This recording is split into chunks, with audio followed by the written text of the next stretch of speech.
German national identified by media as Christian Bruckner used to live.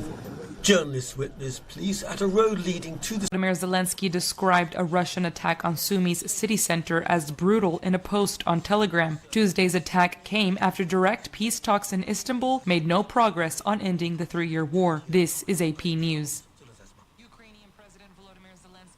Poland's Prime Minister Donald Tusk says Parliament will hold a confidence vote on his government on June 11th. The decision came after his political ally, the liberal Warsaw mayor, lost Poland's weekend presidential election to conservative Karol Nawrocki. AP correspondent Ed Donahue reports on volcanic activity in Europe. One of the world's most active volcanoes is active again. Mount Etna in Sicily sent a huge cloud of smoke and ash several miles into the sky. Experts say part of the southeast crater collapsed, resulting in hot lava flows. It was the 14th eruptive phase in recent months. Despite the fiery show, local officials say it posed no danger to the population. The area of danger was confined to the summit of Etna, which was closed to tourists as a precaution. Sicily's president says lava flows emitted in the eruption had not passed the natural containment area. This is 8:20 a.m. WCPT Willow Springs and streaming worldwide at WCPT820.com. We are Chicago's progressive talk, where facts matter. Now your WCPT 820 weather update. From the Weatherology Weather Center, I'm meteorologist Jennifer Wojcicki. Mostly cloudy skies here for today. We'll see a high in the upper 80s. Breezy southwest winds increase around 20 to 25 miles per hour, gusting as high as 35. For tonight, a chance for some rain late, cloudy, a low near 67. By Wednesday, a chance for showers and thunderstorms. Cloudy, temperatures steady early, then slowly fall through the day. Thursday, mostly sunny skies. We'll see a high around 74. That's your latest Chicago weather update. Currently, it's 70. Do you disregard people's personal space? Sitting next to people in public, even if there are tons of open seats? Do people ask, how do you sleep at night? Then you should get a mattress from Mattress Firm. They can help anyone sleep. There's still time. Come to Mattress Firm's Memorial Day sale and get a queen mattress and adjustable base for just $499.99. Get matched at Mattress Firm. Sleep at night. Restrictions apply. See store or website for details. Wendy's $3 breakfast deal is a bacon or sausage egg croissant plus small seasoned potatoes for $3. It's the breakfast that don't miss. So if you did miss Wendy's breakfast, don't imagine fresh cracked eggs, sizzling sausage, crispy bacon, and block out those hot, buttery, flaky croissants. Croissants don't really make a sound, but if they did, for a breakfast that don't miss, Wendy's is that breakfast. Choose wisely. Choose Wendy's $3 breakfast deal. Limited time only at participating U.S. Wendy's. Select a request $3 breakfast deal to obtain discount. Not valid for a la carte or combo orders. You're listening to WCPT 820 because facts matter.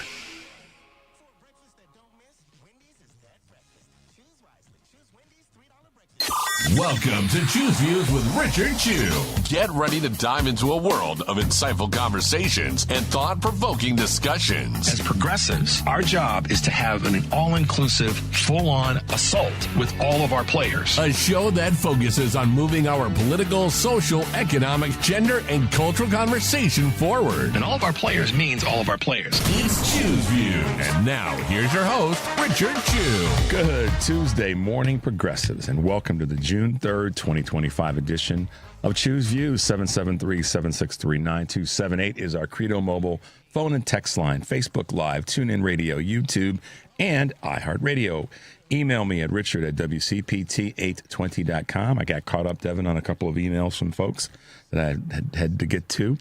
Catch me on Substack. There will be some posts this week for sure. Catch all of our shows by subscribing to our WCPT podcast on Apple Podcasts or Spotify. There you can get the Choose Views short version and long versions of the show. Of course, as I said, that means you can get the featured interviews and full episodes. Also, make sure you are checking out my great colleagues, Joan Esposito, Live, Local, and Progressive, and Driving It Home with Patty Vasquez, The Big Picture with Edwin Eisendrath, Out Chicago, and our other shows and interviews that are there. Make your way over to heartlandsignal.com, which is our digital platform. And I'll talk a little bit more about that today and during the show, because there's some really good clips on Heartland Signal on X that you guys will want to check out. But speaking of checking things out, check this out, progressives. Shame on all of you Christians who want to keep talking about your faith when this is what God talked about. I don't know where you go to church and I don't know what you read, but being a good Christian doesn't take much. Do unto others. Take care of your neighbor. Keep your hand out of other people's pockets. Not much, but you wouldn't know it in this chamber. You wouldn't know it. You'd think that this side of the chamber are the most raging Christians in the world. It never stops being disappointed in this room. It never stops because we've never yet hit bottom, but we are getting very, very close. And you got your agenda and it's coming. But you're going to listen to me and you're going to listen to us. But we'd like to hear you, in your words. Tell us why you hate those people. Tell us why you want to grind them and take them out of Iowa, because that's what this does. Shame on you. That would be Iowa State Senator Tony Bisignano talking about Christians and Pride Month. And I'm going to take a couple moments to chat about that, and then we'll take a break. I'll let you know about who our guests are today. And I will say Happy Pride Month. I wanted to play this clip yesterday, but we weren't able to get it in. I think, so Happy Pride Month. This WCPT, we will be a part of the Pride Parade. What's the Sunday? The 20. What is the last? It's the last Sunday of the month, 29th, I think. So we'll be there as we have been for years, and it's been an honor and prideful event for us to be at Pride on our float, and it's always fun. It's silly and funny and crazy, and we get to wave at a lot of people, and the blessing of being there is huge. But I want to talk about this for a couple minutes before we go to this first break. On a city level, big cities have their pride parades, and some smaller cities do, states do, and we know that this current administration has been doing all sorts of things to take away the recognition of our LGBTQ community, whether it be in the military, whether it be benefits, whether it be access to care. The list all goes on, and it's being driven by the Heritage Foundation and the folks that are the authors and the perpetrators of Project 2025. So I've got so many thoughts I had to write down just to keep things simple in this short little window before we go to this first break. I think it's beyond cool that the United States, that cities in the United States have for a long time celebrated the LGBTQ community with Pride Month, if you will, and Pride parades. And the reason for that is, and this is where my brain went. I said, what is it that causes so many people? And I have a question that I'll ask that hopefully will make some sense. But what is it that creates so much drama for people in this space? And I think what Senator Tony Bisignano from Iowa said is spot on. They just want to grind people down. There's no love in there. There's no care for members of that community. And it's almost like shameful that we even have to make us take this the right way, y'all. Say things like members of that community, like there's something wrong with those, with people who are, of the LGBTQ community at large or at small or in the middle. They're human beings, and if you are a Christian and you do believe in God and you do think that all God's children are created in the eyes of God or whoever your faith leader happens to be, then you're probably one of the biggest hypocrites. That's why you gotta understand. As a dude in America that happens to be African American, happens to be black, happens to be American black, do you realize the hypocrisy that black folks feel about Christian right, trying to make it seem as though we're less than you? Do you understand that at its core why that is so problematic?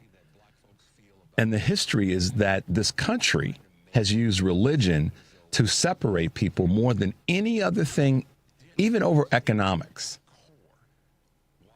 Economics is running second But in my experience, let me clear that up. Let me add a little bit of an asterisk. In my experience, that's been the case, and that's a case for a lot of people. And in the LGBTQ community, it's that again.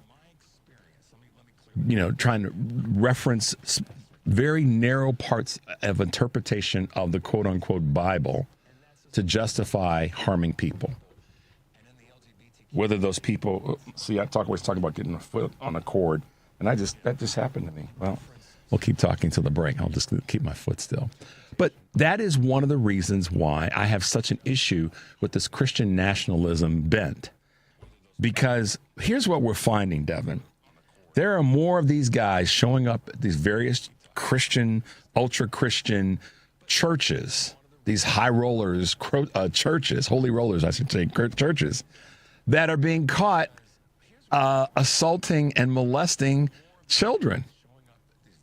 I mean, believe me, if there were a large number of members of the LGBTQ community out there harassing and sexually abusing children, there would be all kinds. I got to get this thing undone. It's making me crazy. It's like there. All right. There would be all kinds of, law enforcement going after the people perpetrating that in the LGBTQ plus community. But it's not happening. And why? It's because members of the LGBTQ plus community are not, they're not grooming children. They're not out there assaulting children. But you find you see a story every few days of some guy, whether he be a pastor or a deacon or a member of the church, that's been found that's assaulted some child in their congregation or in their church-based school. So when I hear people get bent out of shape about the LGBTQ community and celebrating Pride, and a lot of it's coming from this administration, a lot of it's coming from the folks behind Project 2025, and a lot of it's coming from people on the right that are so biased when it comes to this conversation. I just ask the question, why do you have a problem with it when it ain't hurting you? I mean, indirectly, it's not even hurting you. But you get behind, but it's my right to own a gun. And listen, it is your right. It's all of our rights to own a gun. If we're going to use the Constitution as, the thing that puts its thumb on the scale. But doggone it, we want to celebrate. We want to acknowledge freedom of speech and freedom of communication and freedom of not access, but the ability to own a gun. But yet we want to create barriers for what we like to call all of God's children by having issues with the LGBTQ community.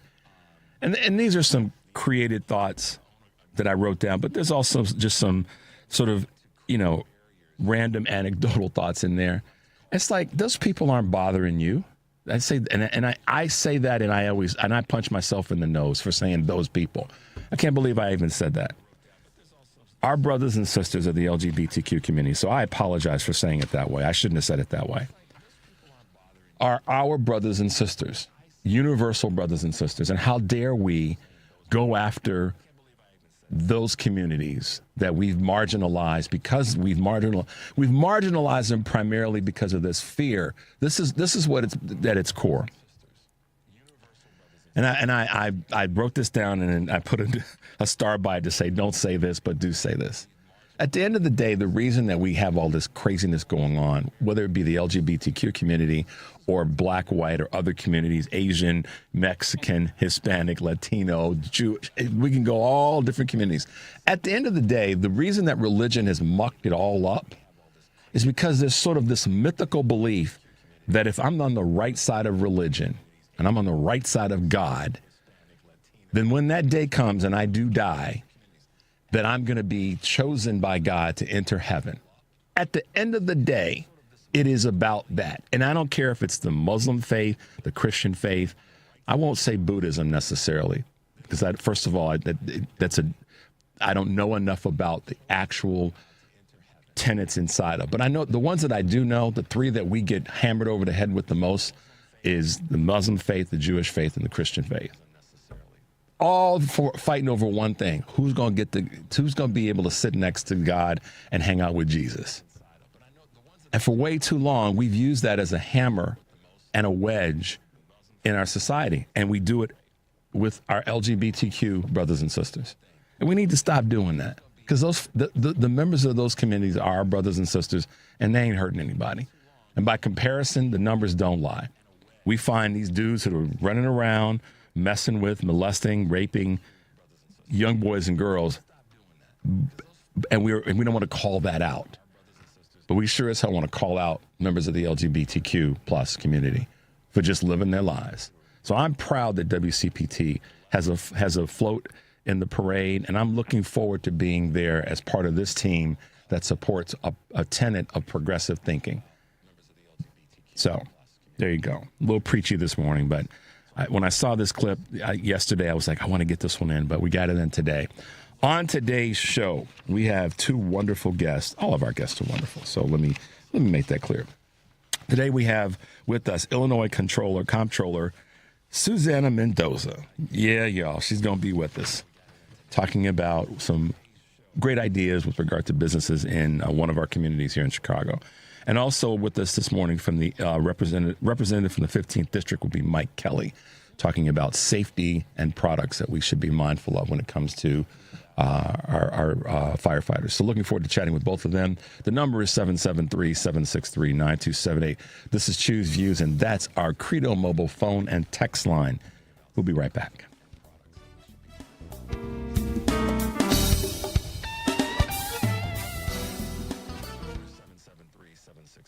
Personal space? Sitting next to people in public, even if there are tons of open seats? Do people ask, how do you sleep at night? Then you should get a mattress from Mattress Firm. They can help anyone sleep.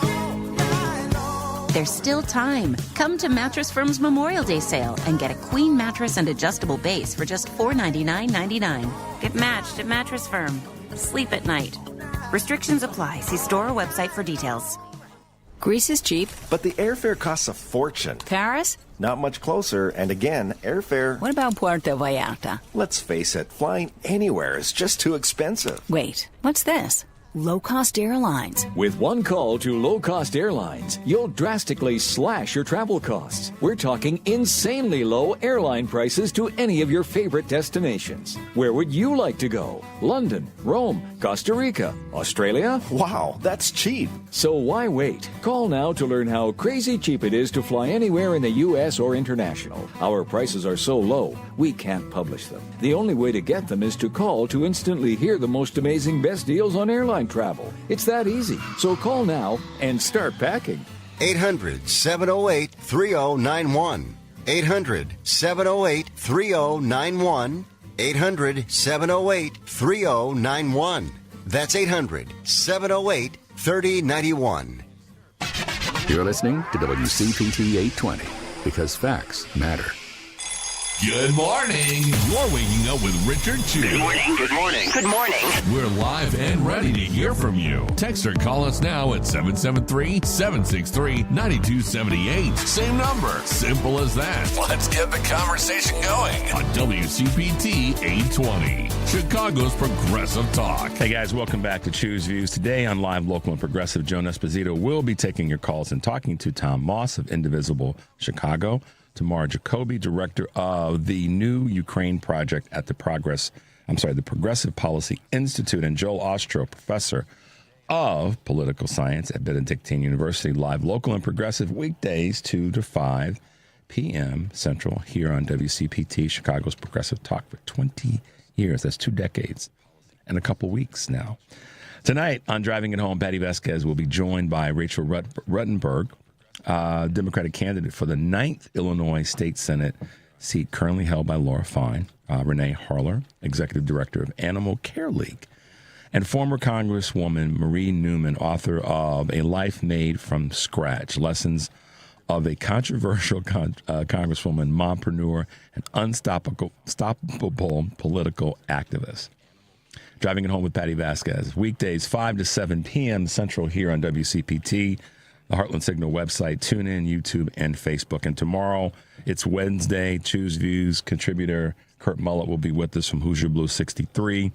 And Patrick Hanley, head of the new Trier Democrats and Democratic candidate for the 9th Illinois State Senate seat, will be with us. And guess what's happening on Friday?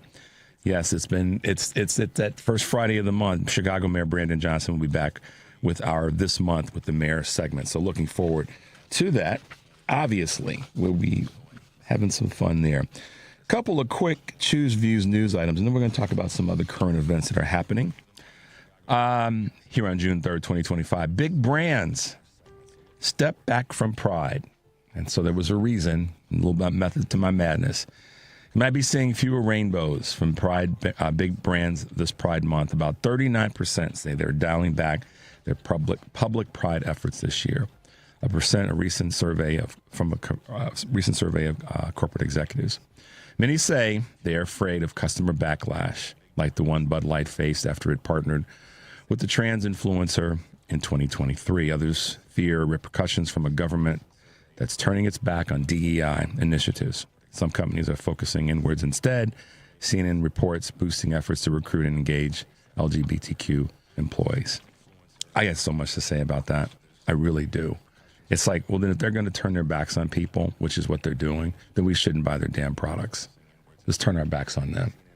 And there's no apologies in me saying that. They're going to turn their backs on because they're worried about a backlash.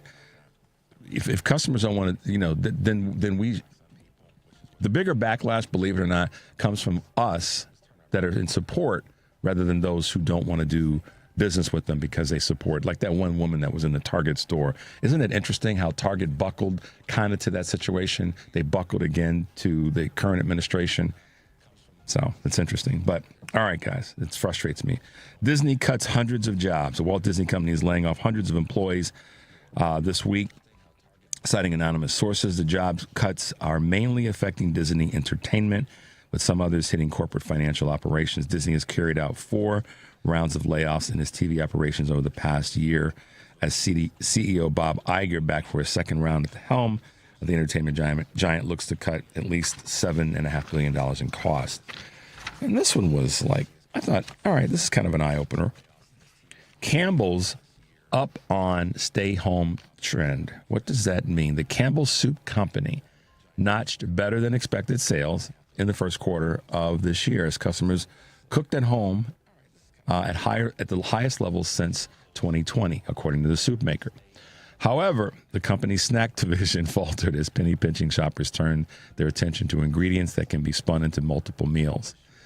An increasingly unusual move these days, Campbell's stuck with its outlook. They did stick with their outlook for the year, noting that it's taking steps to minimize the damage from tariffs, which may ultimately include price hikes on some of their products. So, good on them. A couple of quick Choose Views news items this morning. What I was saying earlier, then I promise I'd come back to this with regard to Heartland Signal. There's a couple of clips you guys want to check out. Make your way over there and grab these. Scott Perry calls Medicaid a money laundering scheme during an interview with Fox 43 News in York, Pennsylvania. U.S. Representative Scott Perry asserted without evidence that Medicaid is used as a money laundering scheme by states. Yeah, okay. Take it away and see what happens. And that's the fear that we all are having. Down in Michigan, U.S. Representative Lisa McCain, Republican from Michigan, struggles to respond to U.S. Senator Joni Ernst from Iowa's sarcastic apology for her "well, we're all going to die" comment. Listen, I think she was trying to do a, quote, play on words. The fear-mongering has got to stop. Well, then if that's the case, then y'all stop it first. Republicans, you all stop the fear-mongering. I mean, if that's going to be your way of responding to something that's insensitive, you don't make. See, this is the thing. This is why I'm going to give a shout out to my radio sister on the West Coast, Stephanie Miller. That's why comedians don't land well on the right. They land well on the left. And speaking of that, we're going to have comedian Cliff Cash with us on Thursday. But, leave that stuff alone, Republicans, trying to make a joke, trying to be, and to be flippant about it. I mean, we're all going to die. Well, we all know we're going to die. Let's live. But how about this, Joni Ernst? How about helping to make sure that while we are alive, that we have the most prosperous, wholesome, good life that we can? Meanwhile, your dumb A makes a comment about we're all going to die. She needs to go. And reporting is that there is a mounting effort now to go after her seat in this next cycle. She needs to go. She punked out on Hegseth. And the disgusting part about that is she should have. This is where I appreciate the people who've said things like this to me, and one of them is Eric Grant. That they all need a spine. I mean, this is how powerful the Senate could be. If the Lisa Murkowskis who said they're afraid, if the Joni Ernst who said she's afraid or is tiptoeing around, if more of them just stopped and said, wait a minute, we have the voting power to take this fool down and all this craziness. I mean, you have to ask yourself sometimes, what do they really believe? What is in their core? Are they that rotten in their core? I mean, to literally say to someone that, or to say to a crowd of people, most of which voted to keep you in office, that we're all going to die, it's extraordinarily callous to say that. And for anybody that's listening anywhere in the country that's on the right, part of MAGA, trolling this show or trolling the station, that wants to say that you guys are always negative about Republicans, well, that's because they give us so much to work with. And like my girl Stephanie says, respectfully to Stephanie Miller, leave the comedy to the progressives. Leave the comedy to the Democrats. Because that wasn't comedic at all. And it was flippant and it would play on words. No, it was insensitive. And so if the Republicans who hold the numbers in the House by a narrow margin and in the Senate by a narrow margin can't see that they're hurting their own people that voted them. And this is the part that, here's the part that is so crazy. It's kind of like what I said about Trump during COVID. I believe, I could be wrong about this. I've said it before, and it's just something to think about. But guys, if Donald Trump had come out from the jump, and I've said this before, and said, look, y'all, this COVID thing is a beast. We're going to lose some folks. We're going to have some losses that are going to break our hearts. We need to prepare ourselves for this. And said those kinds of words, it's my belief that he potentially would have won the 2020 election. Had he been honest, had he been forthright with the country and frankly the world, because if we're the world leader, I believe that if he had done that, he may have won the 2020 election. Maybe not. But it certainly would have given a lot of people who didn't vote for him because of how he mishandled COVID in that short window, Devin, they would have said, he at least tried to protect us. I don't know. I could be wrong. But this is the point I'm making, is to tie this to Republicans right now. Republicans are worried about they're afraid of the wrong persons or people. They're worried about what the administration might do to them. They were elected by their constituents. They should be afraid of their constituents, which is why I keep saying every show, or at least every week, call your elected federal officials and your state ones too, because a lot of these knuckleheads that are making some of these statements are state reps. They're parts of state legislatures. So call them too. But on a federal level, those folks should be afraid of us. They should be afraid that we're going to the Republican elected officials should be afraid they're going to get primaried by somebody that's at least going to tell the truth to the town hall people. Like, how cool would it have been if someone had stood up in that town hall with Joni Ernst made this statement about we're all going to die. Someone had sort of stood up. If someone had stood up and said, yeah, and your political career just died because I'm running against you. How How bold would that have been? Can I say it? How ballsy would that have been? Okay. How badass would that have been? He knew that Devin is a mind reader and a lip reader. But think about that, Dev. Just imagine if someone that voted for her had said, you know what, yeah, and your political career is dead because I'm running against you for saying that and not leading like the state that voted for you. That's what Republicans don't realize. They should be afraid of their constituents, not Donald Trump and his punk A administration, incompetent administration. There are school teachers in Iowa that could do a better job at running the Department of Education than Linda McCann, that have been teaching for 20 years, that could do a better job than she is. And we could go down the list of people in red states who are Republicans that have led and have done certain things in roles that are equivalent to the positions in this administration that could do a better job. Give me a week and I could find a Republican replacement in this in a Republican state that could replace and do a better job as a Republican.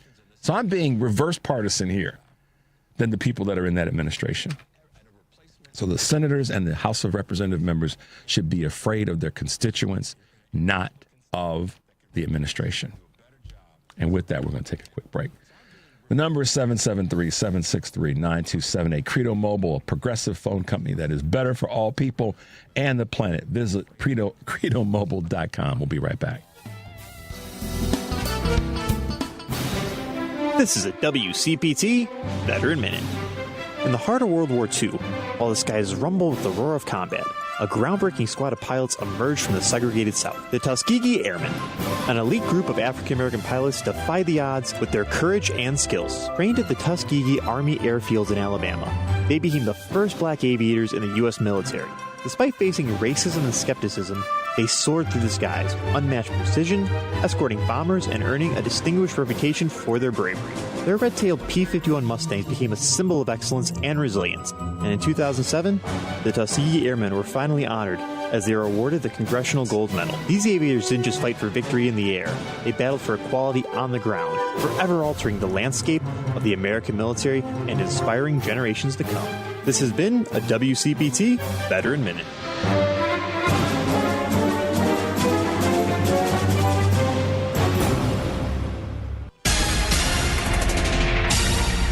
You're listening to WCPT 820. Here's the latest Chicago weather update.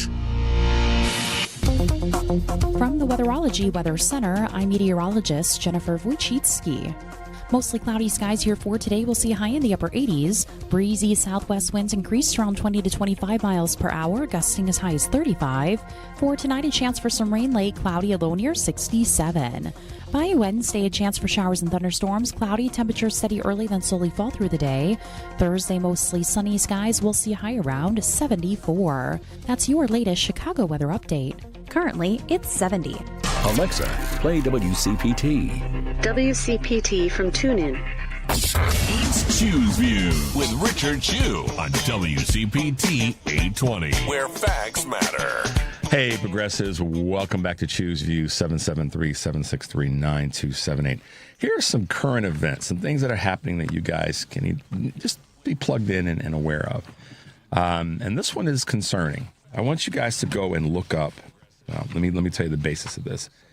There's a showdown that's going to be taking place over the power the courts have, and that's going to the Senate. What am I talking about?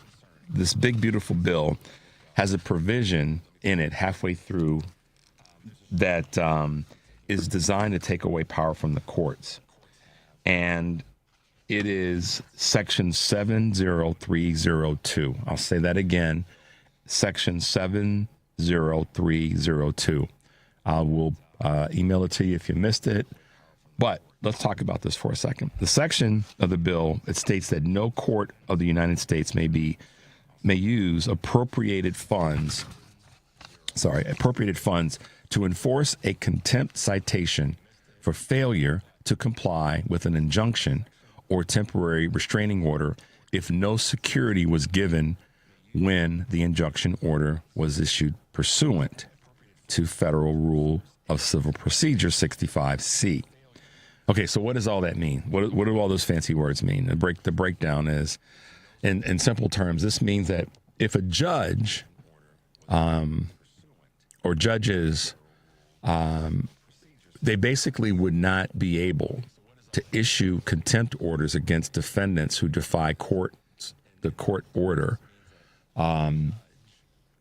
unless the person who first sued for the injunction or the restraining order had forked over a bond at the very start of the lawsuit. And that's because of that goes back to the appropriated funds part of this section of the new bill. So let me break that down even further. The simple way of talking about it in layperson's language is they've tried to weave this into the bill that essentially says that courts or judges that are sitting on those particular benches don't have the ability to enforce a citation, a contempt citation. So in other words, again, breaking this down even further, if the Trump administration, because this is directly designed to take the baton from John Roberts in the Supreme Court and presidential immunity and extend that to the administration so that a person in the administration that's called in front of a court or does something that breaches a court's restraining order or temporary restraining order can't be actually cited or brought to justice or in any way interrupted their flow of breaching that injunction. Still more, too many words to say. They're jamming this into the bill secretly to make it so that they're trying to take away the power of judges who have been part of the firewall in this current environment since since the inauguration. It's their attempt to say that judges have no power to tell us what to do when we break the law or we push the boundaries or we're on the fine line of ethics. And there can be no restraining order or there can be no injunction. There's because the courts are funded by because the courts have been appropriated funds to operate, you can't file for an injunction or a temporary. You can, but the person that it's being filed against, or the entity in the government that it's being filed against, doesn't have to comply. How about that? Read between the lines, y'all. So, there's a lot more to it than that. But when I was going through some of my notes and some of my information, I came across this and I thought, this is another reason why I've been, frankly, preaching about this for the last week plus, that you have to call your senators, you have to call your governors, you have to call your lieutenant governors and your AGs. And we're going to have Ms. Mendoza on with us in a little bit. And you may want to call some of your controllers in your state, if for no other reason than to give them some support, because they're going to catch hell if this bill goes through. Governors, lieutenant governors, AGs, controllers are going to catch some hell because of the way in which it changes the financing dynamic in states. So please, y'all, take some time to make those calls. And by the way, the Capitol switchboard number, again, is 202-224-3121. Again, 202-224-3121. Make that call. Make your voice be heard. In other current events and news, and we're going to get to a couple of clips, I just love, this is how week A Donald Trump is, his administration is, and candidly, unapologetically, those who keep supporting this administration. I don't have to call you maggots or MAGA or any of those. You call yourself MAGA, so any of these MAGA folks that are out there, anybody that's still supporting administration, when is your guy? I'm just curious. When is your guy going to either stop blaming or just take responsibility and man up? Donald Trump never mans up, and I don't mean that from a gender-based standpoint. You can man up and be a woman, or woman up, So it's not about gender. You all know me. But when is he going to man up? What do I mean by this? Trump blames the Colorado arson attack on Biden's immigration policies. Maybe this was part of your immigration policies in your first term. But and other GOP leaders took a similar position. Stephen Miller. See, here's the thing. None of these punks get challenged, y'all. They don't get challenged. Challenge them. They're weak. When you challenge them, they buckle because they get their strength from people being intimidated by what happens if I challenge them. Well, challenge them. Challenge them. And this is what happens when they go unrestricted without any pushback. Somebody needs to say to Donald Trump, or how about this in a press conference, rather than asking Caroline Leavitt, KKK, asking her questions that she's somewhat prepared for because she reads the, I won't say she reads the room, but she reads what's going on. So her staff has got her prepared with a lot of pre-rehearsed answers for the top 10 topics right now. That's how that job works in part. And that's been true with other press press secretaries. So left and right. That's part of how that job is rolling out.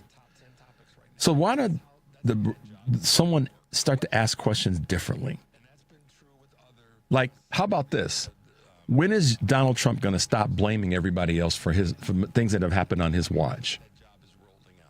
When is that going to happen? When is your administration, Caroline, going to stop blaming and pointing fingers at everybody else and not taking rather than taking responsibility for things that are happening when you all said on day one, where you've had 100+ days? Ask the question that way. So yeah, I'm kind of pointing my fingers at mainstream media and those that are in those press conference rooms. But at any point, and this is the question, when is Donald going to man up? He's never going to man up. He's blaming President Biden's immigration policies for somebody committing an act of violence like this. I mean, irrespective of the dude's rationale, he did it because of what I've read of the pushback for the harm that's being perpetrated on folks in Palestine. That's a little bit of all of our responsibility if we really want to break it down in terms of our, how much restriction should we have on what Israel's doing?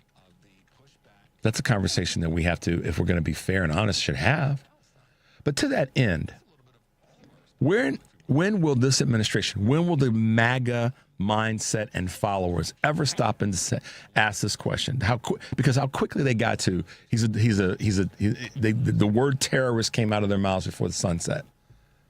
But when a event takes place in one of our schools, and our babies, our children, our teachers, etc., get slaughtered, people tie themselves into pretzels, staying away from the word domestic terrorist.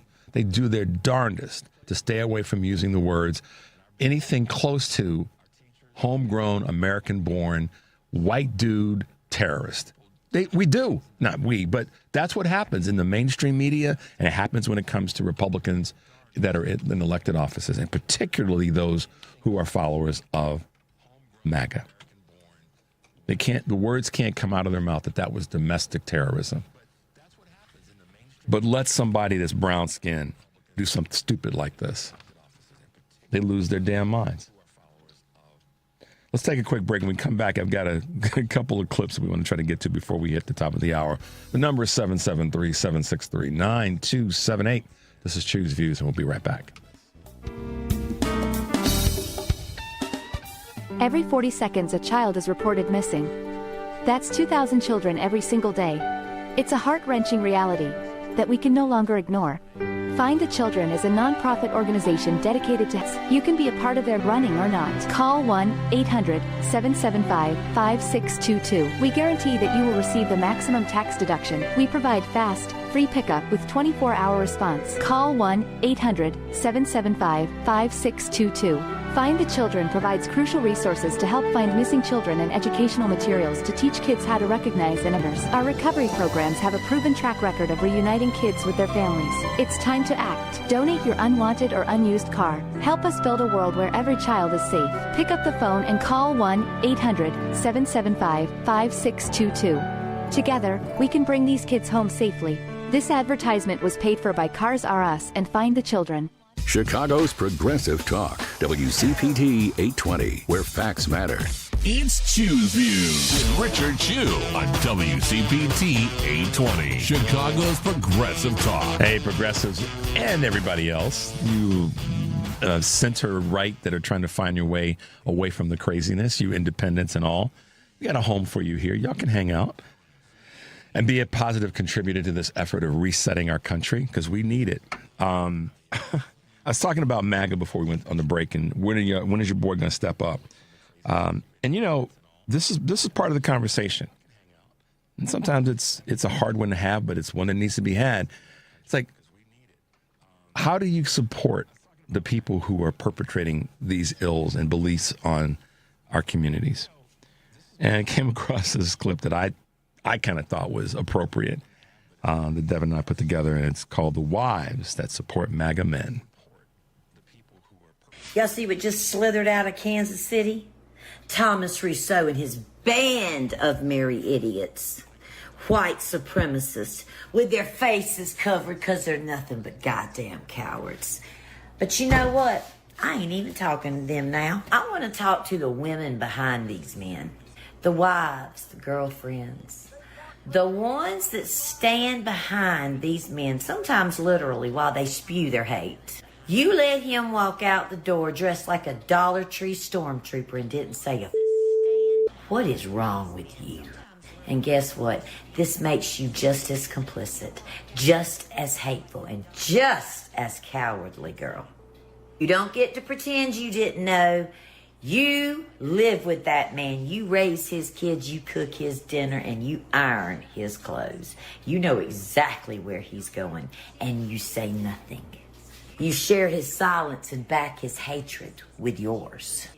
So don't be surprised when people start looking at you like the enemy. You are. Thomas Rousseau and his band of merry idiots want to march for white supremacy.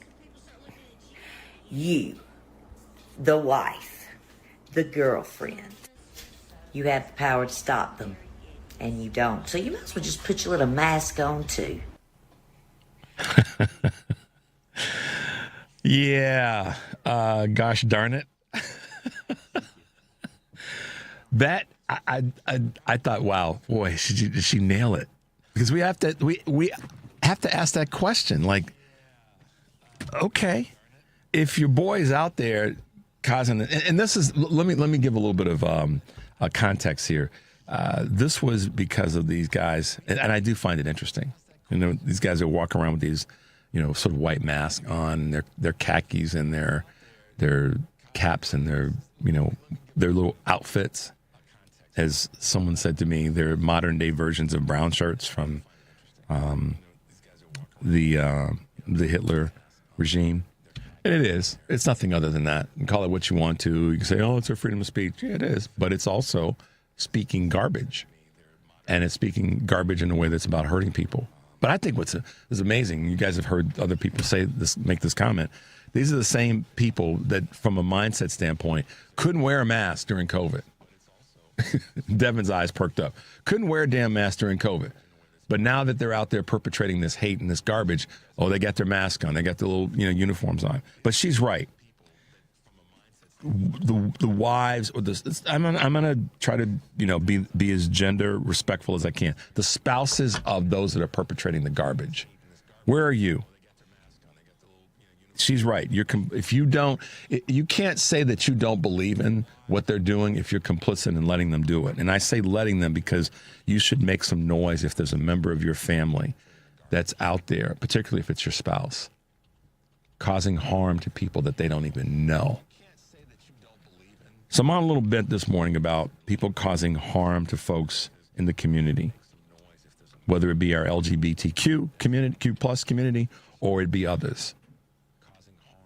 You're supporting something that can't be Christian, like State Senator Bisignano said. You can't be a believer in the faith of Christianity, or really of any faith, if your goal or part of your objective is to cause harm to other people because they're different.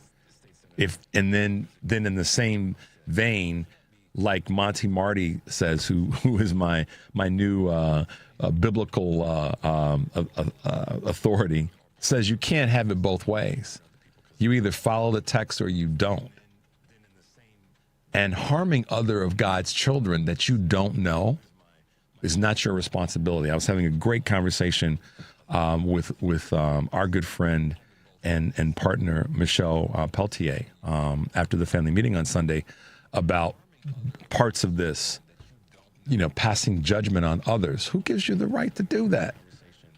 I mean, as a regular, everyday person, you get to pass judgment and then commit acts or turn a blind eye to that? No, that just doesn't work.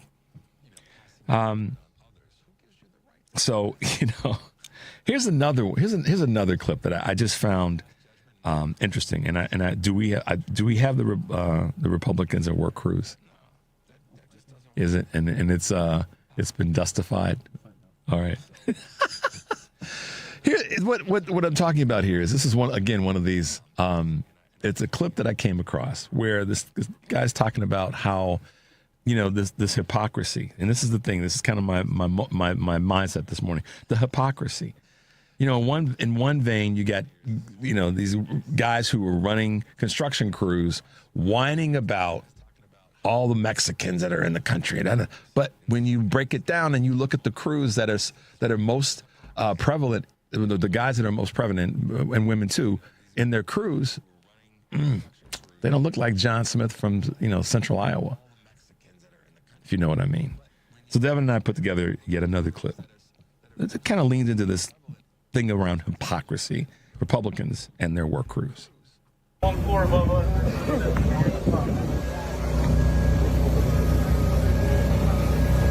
Yeah, see this? One thing I never understood about Republicans, I'm retired military. I've been around these people for 20 plus years. I know how they think. This is what's confusing to me, what I don't understand, is industries like construction, landscaping, agriculture. And look, and I'm not saying that people who identify as Democrats or liberals can't or don't own these type of businesses in this industry, but typically in these industries, it's a conservative dude or person that owns these companies. You see their trucks around town, they got Trump all over it, and then you look at their crews. They're like 90% Hispanic. You look at these landscapers around here, it's like Billy Johnson and Son and Juan and Hector are the dudes out here cutting people's grass. I don't understand this. Y'all don't like these people. Y'all hate on black and brown people all the time, but when it comes to your business, you hire these people. I don't get it. You complain about them, but you're the first ones to hire them to line your pockets with money. You don't like these people, but you want them here to work for you. And then you kick them out the country because it makes you feel good and superior to somebody else. It makes you feel like you're part of an exclusive group. Like, why would you vote against your own self-interest? I never understood that. You see it so much. They talk about shutting down the border, and then you look at their work crews, and 90% of their work crews are people from Mexico, El Salvador, South America. It's crazy. I don't understand it. Why do y'all do this? It makes no sense to me. 0 sense. 0. And you say these people are lazy and they don't work, and 90% of your crew are people from other countries. Hypocrisy, y'all. Hypocrisy. The others are bad until we decide that we need them. So whether it be the conversation around religion and faith, like Senator Bisignano said, and Christianity, or it be what this gentleman talked about in terms of the work crews that are out there, or as the lady said about the wives who are living in hypocrisy by allowing their husbands, and that's what she said, but spouses who are allowing their spouse to perpetrate this hypocrisy. It doesn't matter. It just doesn't stack up. We've got one more that we're going to hit you with before we go to break. And that's, it was a TED Talk that I had a chance to listen to, or part of it, about again, these people, the hypocrisy. So Devin and I put together one other clip we want you guys to check out before we get to the top of the hour. These people. Growing up, I learned that these people get food stamps and sell drugs. You see, one day my dad was going on a rant about just that when a guy knocked at my door. So I went and let him in. The guy went and sat with my dad, handed my dad some money. My dad weighed out the right amount of and gave it back to him, a drug deal. And then my dad took the money from that drug deal and he put it in his wallet, right next to some red, yellow, blue, green food coupons. You may have heard of them. They're called food stamps. Did my dad see the hypocrisy of us having food stamps and selling drugs while he's telling me about these people getting food stamps and selling drugs? No. Because my dad would explain it like this: son, I work hard and I pay taxes, so I deserve these food stamps. It's a toxic cycle of white supremacy and white ideology that has survived the test of time. You see, during slavery, only rich white people could afford to enslave other people. But to prevent the poor white people from empathizing with the plight of enslaved black people, what the rich white people did was this. They told the poor white people, hey, if you work hard, you can be like us. And what they did was they gave them management positions on the plantation, called them overseers. That way they were more important than the enslaved black people. The idea was simple. You might be poor, but hey, at least you ain't black. That ideology, that mindset has survived the test of time. Fast forward to my dad sitting in the living room ranting about these people with food stamps and drugs while selling drugs and using food stamps. I can hear it. We might be poor, but at least we ain't black. And there it is, y'all. A morning of conversation around hypocrisy, whether it be State Senator in Iowa, John Bisignano, or whether it be a woman observing the hypocrisy of wives who allow their husbands, or to be broad, of spouses who allow their spouse to be hypocritical in what they perpetrate. And let me get this right. It's State Iowa Senator Tony Bisignano. Make sure I get that right. Or whether it be guys who run construction crews that have hired brown-skinned folks, but they're at the tip of the spear of let's get rid of them, let's mass deport folks. Or as this gentleman said in the TED Talk, the hypocrisy of at least we ain't black. You see why sometimes we overcomplicate this conversation around where we are today. And why the lie of it's because that the Democrats didn't talk to, and I heard what Bernie said the other day, and I was like, come on, Bernie, that they didn't do enough when you've got this at the core of why people could not vote for this black Southeast Asian woman to be a better president than what we've got now, this dog pile of an administration. I didn't say the other word because Devin's hands are tired from bleeping. But y'all know what I'm saying. But at least we have great folks and great leaders here in the state of Illinois, like our state comptroller, Susana Mendoza, who will be with us in the next hour, and Illinois State Representative Mike Kelly from the 15th District. Both great leaders here in Illinois. Looking forward to having them on the show during this next hour. The number is 773-763-9278. This is Choose Views. That's the Credo mobile phone and text line, and we'll be right back. This is WCPT telling you how you can shop blue. If you have children, they are always going to be your special bundle of joy. And if they're a newborn baby, you want to make sure what's best for them. So here are the best baby product companies that support the Democratic Party. Procter & Gamble. Now, Procter & Gamble owns Luvs, Pampers, and All Good. In 2024, Procter & Gamble gave $599,000 to the Democratic Party, 61% of their donations. Procter & Gamble supports the Democratic Party. Kirkland Diapers. Now, Kirkland Diapers are owned by First Quality. And First Quality does not give to politics, but their employees do. And their employees lean slightly to the left. as $50,000 are donated to Democrats in 2024. This has been WCPT telling you how you can shop blue.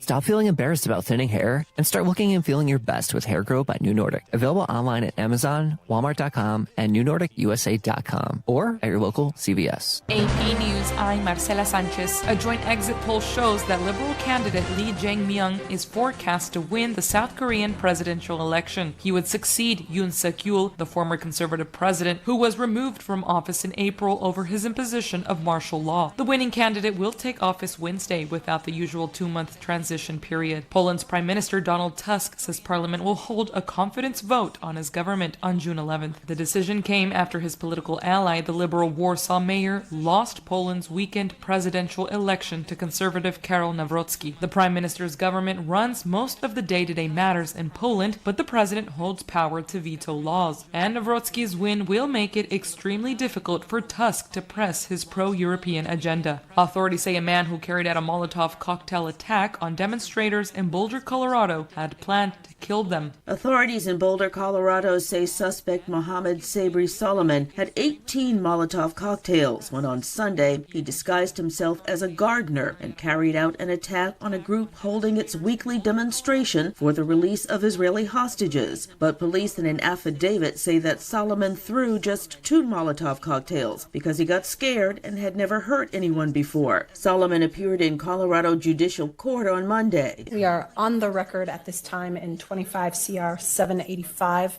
This is the matter concerning Mohammed Suleiman. The court issued a protective order, meaning Solomon cannot contact any of the victims, but he is still behind bars. With respect to bond, the court previously set bond on the written affidavit. It is set at $10 million cash only. Authorities say in court papers that the 45-year-old had planned the attack for more than a year, targeting what he described as, quote, a Zionist group, end quote. I'm Donna Warder. This is AP News. Police in Portugal have started a new search near where toddler Madeleine McCann disappeared in 2007. AP correspondent Charles de Ledesma reports. A new Madeleine McCann search is underway near the Portuguese holiday resort Praia da Luz and a house near where the main suspect, a German national identified by media as Christian Bruckner, used to live. Journalists witnessed police at a road leading to the search area and a car entering, allegedly carrying German police officers. McCann disappeared from her bed while on vacation with her family. She's not been seen since. Detectives acting on request from Germany will carry out a broad range of searches this week in the area of Lagos in southern Portugal, a Portuguese police statement says. Bruckner is currently serving a 7-year prison sentence in Germany for raping a 72-year-old woman in Portugal in 2005. I'm Charles de Ledesma. And I'm Marcela Sanchez, AP News. This is 8:20 a.m. WCPT Willow Springs and streaming worldwide at WCPT820.com. We are Chicago's progressive talk, where facts matter. Now your WCPT 820 weather update. From the Weatherology Weather Center, I'm meteorologist Jennifer Wojcicki. Mostly cloudy skies here for today. We'll see a high in the upper 80s. Breezy southwest winds increase around 20 to 25 miles per hour, gusting as high as 35. For tonight, a chance for some rain late, cloudy, a low near 67. By Wednesday, a chance for showers and thunderstorms. Cloudy, temperatures steady early, then slowly fall through the day. Thursday, mostly sunny skies. We'll see a high around 74. That's your latest Chicago weather update. Currently, it's 72. Craftsman Days are here at Lowe's with big savings on the tools you need. Right now, get a free select tool when you buy the Craftsman V20 2-pack battery kit. Whether it's the backyard, the bathroom, or beyond, Craftsman has the tools to help you power through and get the project done right. Because DIYing is unpredictable, but your tools shouldn't be. Shop Craftsman at Lowe's today. Valid through 6/18 while supplies last. Selection varies by location. Because facts matter. You are listening to WCPT 820. Welcome to Choose Views with Richard Chew. Get ready to dive into a world of insightful conversations and thought-provoking discussions. As progressives, our job is to have an all-inclusive, full-on assault with all of our players. A show that focuses on moving our political, social, economic, gender, and cultural conversation forward. And all of our players means all of our players. It's Choose Views. And now, here's your host, Richard Chew. Hey, progressives and all the rest. Everybody's welcome here. Welcome back to Choose Views. 773-763-9278 is the Credo mobile phone and text line. And stay tuned for our progressive lineup today. The Stephanie Miller Show, my radio sister on the West Coast. The Tom Hartman Show, professor of everything progressive. Joan Esposito, live, local, and progressive. And none other than Patty Vasquez, my bookend that's driving you home. Check out Patty's show. Check out Joan, Tom, and Stephanie. Well, you know, I said before the break that with all the craziness that's going on, we here in the state of Illinois have been blessed with some phenomenal leaders in our state legislature and, of course, in our overall administration. And with us is one of those, what I call it, the four, the primary four in my mind. That's me saying it, not everybody else's. And let's welcome to the show our own state comptroller, Susana Mendoza. Good morning, Madam Mendoza. How are you today? Good morning, Richard. How are you? I'm doing great. We're both smiling, and I know we make each other smile because I love your work. I love your commitment, and, you know, you're always right there in the fight. Like back in your soccer days when you were making sure you were defending and scoring those goals back in the day. That's right. That is right. You know, back in the day, I went to this women's event the other day, and I have to share the story because it's funny, but I went to this women's event the other day, and it's not often that I'm, like, just in front of women, you know? So I'm just in front of women, and I'm telling this story about how I used to love to play soccer, and it just came out. I'm like, yeah, you know, I used to love kicking balls, and not much has changed these days, right? I'm still kicking balls, and it's like, but anyway, I shouldn't have said it, but I just said it again. But it was super funny. But the point is, yeah, we're out there working hard, you know, and doing what needs to be done, fighting a good fight.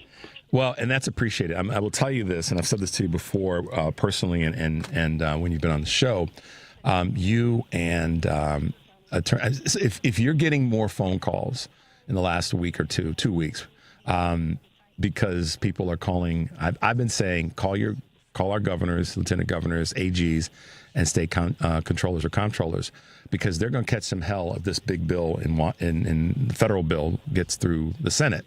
So not only call your senators, but call our state leaders to let them know we got you and we got your back and we're there to support the work that you guys are doing. And you've been a champion. You're one of the four, as I say, that have been there making sure, obviously, the budget bill that you guys got passed, getting the state's finances back in order. You were at the tip of the spear of making sure that not only happened, but it stays in check.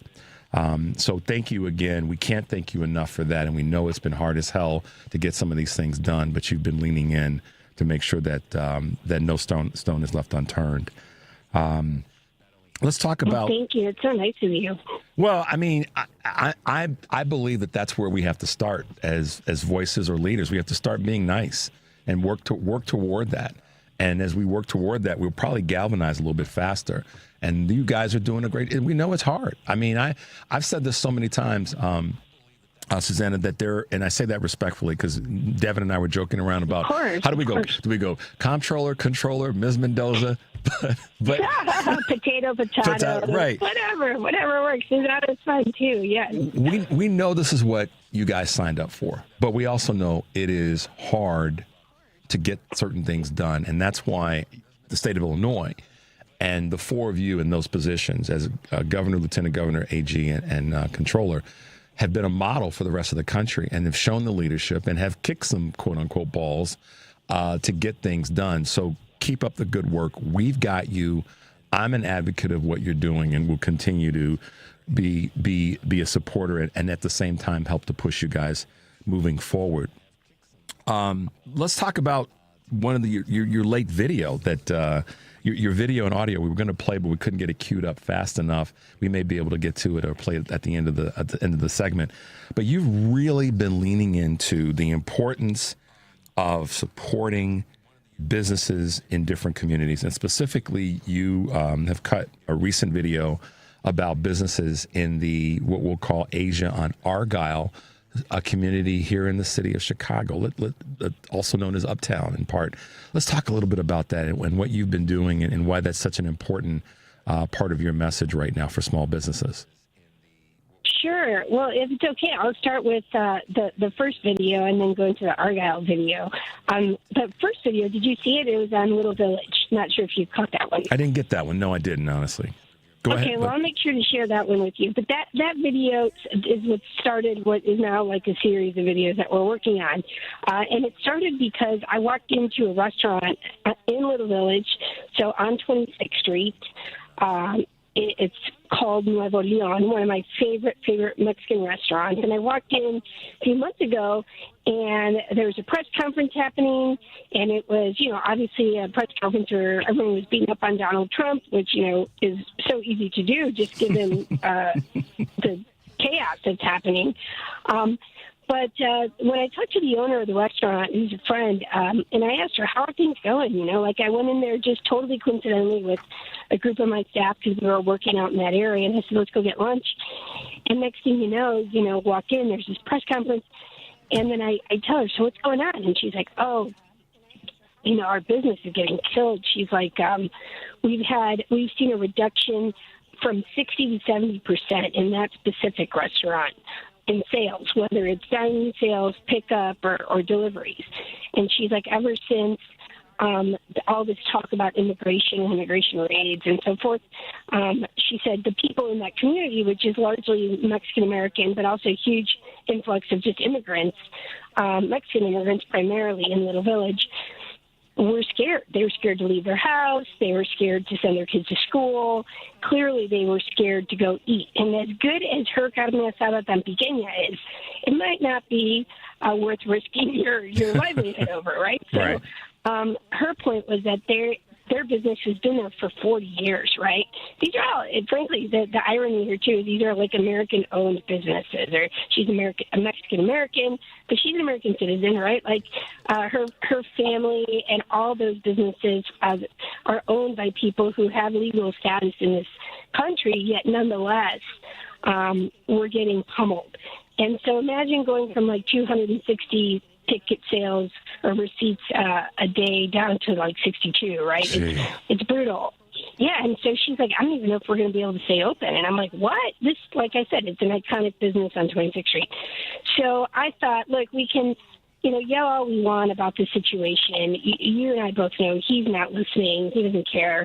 But how do we get people into those seats? So that's how we really help that business, which, by the way, helps the state of Illinois. So people always say, why do you care about this? It has no connection. I'm like, of course it does. Anytime a business closes in Illinois, that's less revenue coming into the state of Illinois, which means my job gets significantly harder. And I love it when people are creating revenue for our state because they want to, because they want to go have an amazing meal, right? Not because we are taxing them more, but because they're spending more of their hard-earned money on things that make them happy, right? So this was like the idea. Let's do this cool video showcasing like my, perhaps 8-10 favorite places on the Strip, and let's ask people who aren't from that community to come check out that amazing, vibrant, awesome, super fun place and have the best Mexican food of your life. And we did the same thing for Argyle Street. Argyle Street is still recovering from the pandemic, the aftermath of the pandemic. Many of those little fronts closed and weren't able to open back up. They have a CTA construction actively underway, which has meant no one's riding the CTA to get to that neighborhood, so it's been cut off from its usual, easy access and transportation.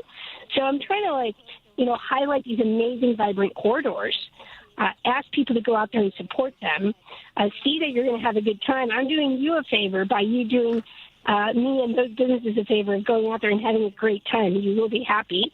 And showcase these beautiful communities that a lot of Chicagoans and people from Chicagoland, they're with us every day, but they haven't explored them. They don't even know. And so we need to better connect all of us to that. Yeah. So do you mind if we play the video audio of the clip that you did up in Argyle? Yeah, It'll be fun. Yeah, we're going to play that now. Hi, I'm Illinois State Comptroller Susana Mendoza, the state CFO, but today I want to be your tour guide. I'm joined by State Representative Han Wing, and we're going to take you on a great tour of Argyle Street. Join us! Woo, let's go! This exciting enclave is on the National Register of Historic Places because of its high concentration of Chinese, Vietnamese, Cambodian, and other Southeast Asian immigrants and businesses. You will hear it called Asia on Argyle. Come to Fat Milk because that's where the best Vietnamese coffee will be found. I got the Vietnamese signature iced coffee. Get that real Vietnamese coffee cultural experience. You see that we brew it a very traditional way. Why are we here? My mom's been coming to Argyle Street for 40 years, and this is her favorite place. She says you have to get the pho with filet mignon. Filet mignon. Which is why we're here, because we want to support small businesses and we want to support them on Argyle. You need to come here as well. I'd climb a tree for a croissant at La Patisserie P. The best bakery shop here in Argyle. 2008 U.S. baking team came in first place. First place. Have you ever seen a chocolate chip cookie croissant? Oh, cute ideas. A single dad made these. All this stuff in here, so much of it is just from the community. It's locally sourced. It's awesome. Meow. Okay. For 44 years straight, the best Peking duck is at Honky on Argyle Street. My parents have been coming to Wanmi forever. To grab meat? Mine too. Let's go. Let's go. Oh, anytime I'm feeling sick, this is my Well, I go-to. should get that. You want to try it? It's good. It's really good. For the best bò Also known as dodging beef. come to Nha Hang, Vietnam. Bánh mì. Oh, yeah. Dick, what are you doing here? You get around. I heard Miss Saigon was fucking bad. Oh, man. Wow. You don't get this out in the middle of a cornfield. Let's do cheers. Every one of these little storefronts, whether it's a little one or it's a big one, but every single one of them has a story. Yeah. It just represents somebody's dream. See you on Argyle! I think one of the best lines of that is every single one of these businesses is a representation of someone's dream and someone's desire to build and be a small part of a bigger community. And that's what's so cool and unique about what you've done with this video. And I know you'll send me the one from Little Village. What else? Where else are you going with this sort of, I'll call it, series of videos that you're doing in different communities? What's on your whiteboard potentially? Without So letting the we cat out of the bag. No, it's okay. I'll tell you what's in production now is the Chinatown video. We're doing in Chinatown. It's such a fun place to go visit. You know, in a couple of weeks they're going to have their dragon races on the water, which this video will be cut before then, but we'll probably use that to do a new one for next year. But there's so many cool places to go, and I took a tour with Alderwoman Nicole Lee from the 11th Ward on that one, and other key Chinatown business leaders or civic leaders. And we also toured Ping Tom Park with Ernie Wong, who's the architect of the park. So that park was built by Jeannie Gang and Ernie Wong, or designed, I should say, by them. Some other really famous architects in Chicago. It's kind of at the crossroads of all cool things architecture. And then you have this incredible view of Chicago skyline behind it. So just a really, really, really, really cool, fun video that hopefully people will like and inspire them to go out and support these businesses and to learn more about these communities. I think that's what makes Chicago in particular such a cool city, is that we have so many little enclaves of coolness happening, many of which true Chicagoans who have lived here their whole lives haven't even fully explored. So I think it's fun to connect us in a way like this that brings people together instead of, dividing everyone, which is kind of what it feels like today, right? Everyone's against everyone. We should be for each other. Yeah. And then we're also doing one in Southern Illinois where I hop on a Contour Airlines flight, which is only a 1 hour wheels to wheels. You get on and you're off in an hour in Marion, Illinois. It's a 5.5 hour drive, which is also actually, believe it or not, a very easy drive. It's not sometimes I swear I'm in an hour of traffic here on the Kennedy and it feels like 10 hours, But there's a 5.5 hour drive where it's fun. You can stop off at, Wally's or other places and then see how the topography of our state changes, because so many of us think that, Illinois is just a flat prairie land, but in fact, we've got some spectacular bluffs and really cool hilly areas in southern Illinois. Kind of reminds you a little bit of like a little piece of Colorado. We have this place called Garden of the Gods, where you can climb the cliffs and see the Shawnee National Forest. You can zip line through the Shawnee National Forest. You can canoe, you can fish, you can boat. You can do it all. And so I want people to see the rest of our state too, right? To think about, instead of going on vacation in Michigan or Wisconsin, stay in Illinois. Go spend your money on having the most incredible weekend, horseback riding, staying in cabins. Oh my gosh. And the vineyards. The vineyards are like, wow, you do not have to go to Napa Valley. Just hop on that 1 hour flight for less than $100 and you're in Marion, Illinois, with like a 20-minute ride to one of the most beautiful vineyards.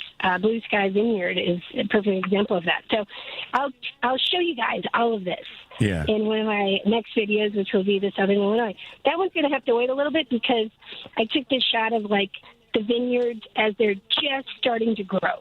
So like the grapes are teeny tiny. They don't even look like grapes yet. So it'd be like they went from this to this. Then I have a huge, thing of grapes ready to be harvested, and then ultimately to this, me drinking them, right? So that's how you make this video fun. But well, I got to tell you, we're gonna have a good time. They're going to be there. I will tell you, there is. I knew this would be the case.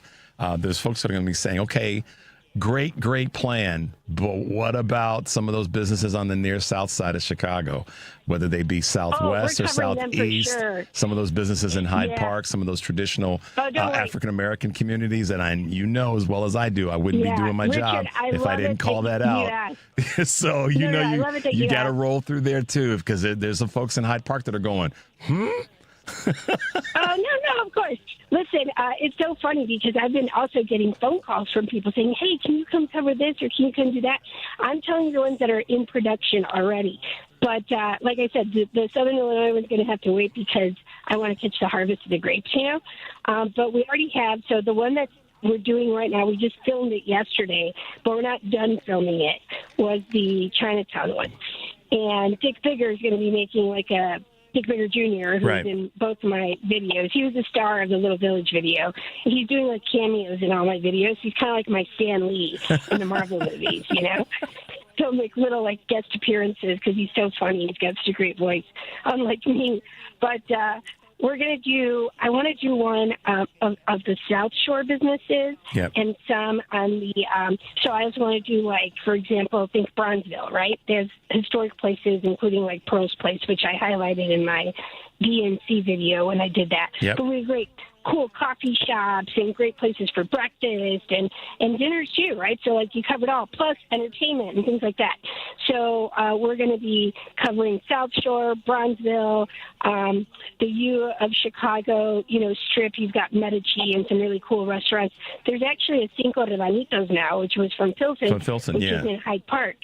So there's a lot of cool stuff. So you got to You got to reach out. You got to let me know. I'll dive in and help. I'll hold a camera. I'll stand in the way to keep people out of the way because it sounds like a lot of fun. I love watching the Asia Argyle one that you did because you were bouncing around and clearly enjoying yourself and doing the thing that we have to do right now, Madam Mendoza, and that is we have to make sure that not only when we reach out and how we reach out, that we're doing it in a way in this crazy time when they're trying to divide us on a federal level and in some state legislatures, not here in Illinois, but when they're trying to do that, we have to be our own best player. We have to connect with each other. We have to make sure we're doing it from an inspirational standpoint.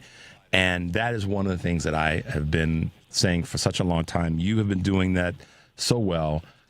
A.G. Raoul has been in a tough role that he's in. Both Lieutenant Governor Stratton and Governor Pritzker have been doing it from a position of inspiration and aspiration to show the strength of our community, our state, and we have been a model in that area. So I can't say it enough how much we appreciate you taking your role that seriously, and as much as it's been important to individuals, it's been important to the success of our state. So kudos to you in that regard. Thank you so much. And, hey, I'm going to throw something out to you. So as your audience is listening and thinking about all of their favorite places, they should shoot you an email if they want me to stop by anywhere in particular. And we will consider adding it to our list and see if it makes the final cut. That's a great idea. You guys can send that email to me at richard@WCPT820.com, and I will make absolutely certain that our controller, Susana Mendoza, gets it. And then she has to kind of, she'll have to do the review and check the box and see if it's going to make the cut or not. Don't get mad at me if it doesn't make the final cut, okay? Don't get mad. But still tell me about it, and I'll go visit it anyway. But, there's another video, too, I want to tell you about, I want to work on, is that strip on Devon Street. Oh, yes. Where you've got Pakistani and Indian food. And Yep. I think, given just all the drama these days, it might be fun to bring people together through food, That's it. I went to a wedding recently where a Pakistani woman married an Indian guy, and they could get married, right? So let's have some dinner together. That's kind of like how I think. Let's show people what our city is truly about, what our state has to offer, right? And that's the fun of being a state controller, is I have a big footprint and I get to highlight all those things. But I do think, given how this started with the fears of immigration, it really is what highlighted the first video, but then got me thinking about, wow, there's so much more that we could do here to highlight other areas of Chicago and other areas across the state that people need to know about. And get out, especially as we get ready for summer. Yeah. When you're thinking, what should I do? I can't think of anything to do. Let's go someplace Just pop in different. one of my videos and go hit one of those places. Yeah, it'll be super fun. Go to a different neighborhood. That's one of the best ways to get past our own blindness is the wrong word I want to use, but our own blinders and, self-imposed barriers of I don't want to go here, here, or here. No, go there and check it out. And typically the people in those communities, they welcome, they want you there. And particularly if you're bringing business to there, if it's a restaurant, by all means. And I want to circle back to one thing you said earlier. It's kind of a wrap up. The reason that what you're doing also is so important in terms of highlighting the communities is it's a connective tool, but also from an economic standpoint, which I know you understand. You talked about revenue, and I wanted to mention this earlier, but I didn't want to interrupt you.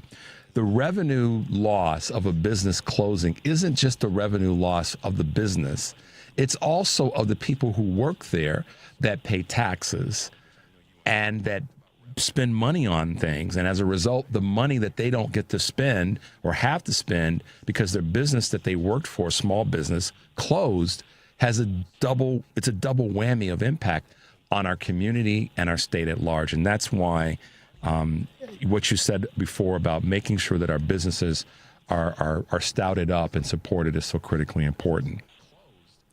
Yeah, no, 100%. Thank you for driving that point home, because this is really kind of like the crux of it all, right? That the irony that people think that, our communities are unsafe, yet contribute by by closing down a business.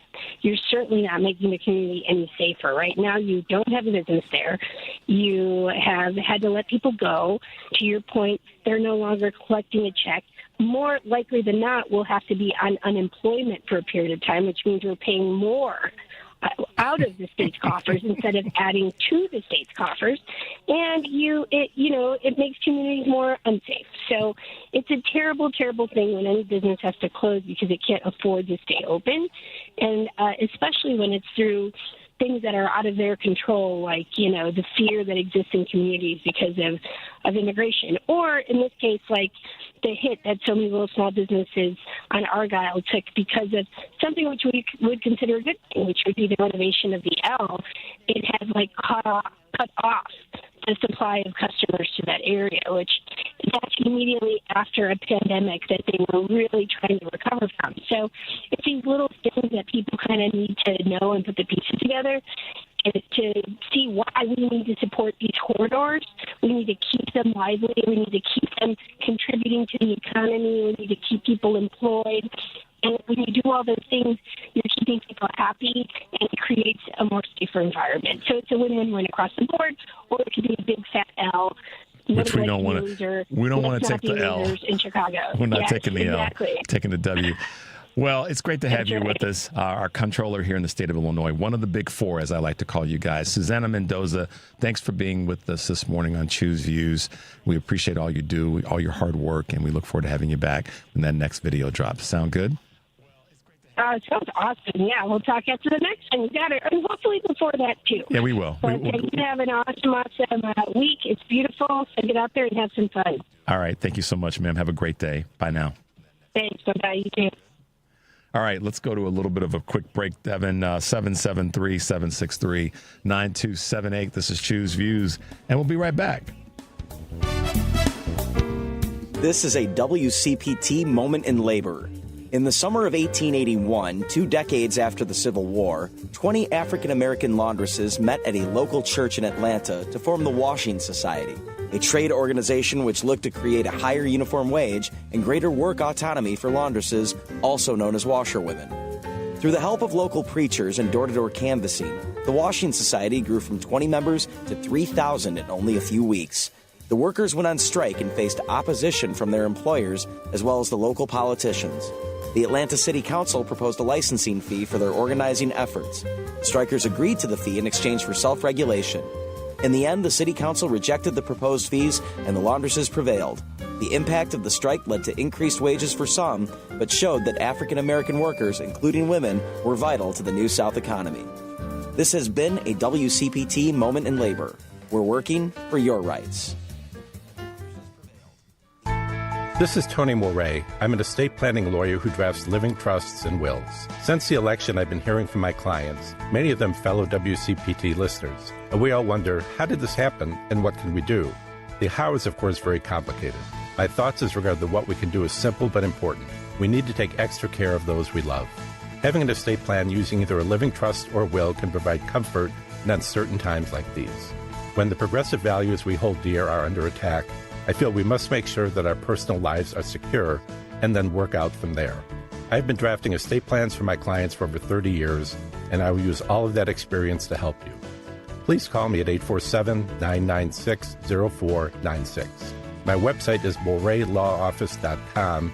That's More spelled M-O-R-E-E. Again, the phone is 847-996-0496. There is no cost or obligation for our initial discussion. I look forward to speaking with you.